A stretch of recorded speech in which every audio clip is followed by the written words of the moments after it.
Августовско сонце, топли воздушни струи и котлина над која може да се лета со часови.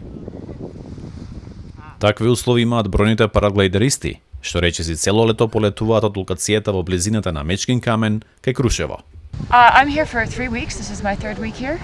Interesting. But people usually come out for a week or so. Дента кога ги снимавме беа 50 на број, дојдени од повеќе земји. Меѓу нив беше и Карен од Бостон, која веќе 14 години се занимава со овој спорт. Вели дека летањето кај Крушево нуди многу можности. They say like it's got the valley, which is just a pretty easy way to fly up and down. If you just want to have a nice, relaxing cross country, it's easy to stay up. It's easy to go long distance, and it's easy to know the route as well. If you're not a local, like you go that way or you go that way around. So. Сезоната за летање вообичаено почнува од мај и трае до крајот на септември. Годишно, според сознание на домашните клубови за параглайдерство, во Крушево доаѓаат од 4 до 5 илјади така наречени пилоти со параглайдери. По принцип не наоѓаат на интернет, отворуваме контакт, ни кажуваат што точно сакаат дечките и ми организираме комплетната логистика и по принцип така функционира.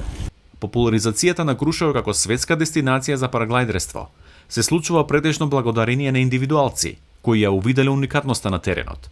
Еден од нив е Игор Тодевски од клубот Хели. Крушево е можеби најдобро место на планетава Земја за и најдобар потенцијал за развивање на овој спорт. Као прво имаме медитеранска клима која што е без медитерански ветрови, што е еден момент многу битен.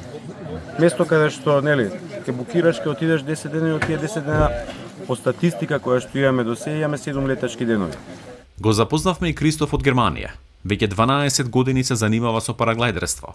Во Крушево беше заедно со неговата партнерка од Австрија.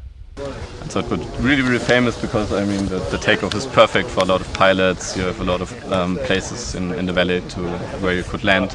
Популарноста на овој спорт и на Крушево како светска дестинација за летање постојано расте, но бројот на македонски параглайдеристи и натаму е речиси незначителен.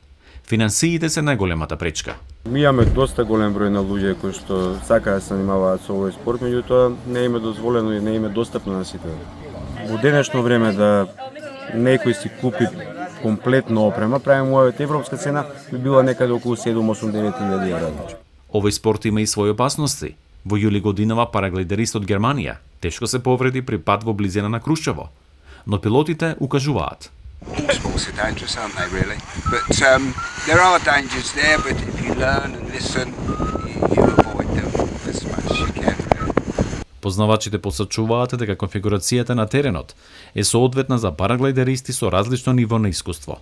Исто огромна предност е што ова место нуди безбедно летање за почетници, прв пат кои што почнуваат да се занимаваат со овој спорт, а од друга страна е толку атрактивно за тие пилоти кои што се веќе стварно добри пилоти и бараат нови предизвици. Домашните ентузијасти и клубови се надеваат дека во скоро време ќе им се овозможи изградба и на ново полетиште. Тоа, како што велат, ќе ги зголеми капацитетите и на Крушево и на целата држава за што поголем број нови туристи што го обожаваат овој адреналински спорт. За Гласот на Америка, Тоше Огњанов.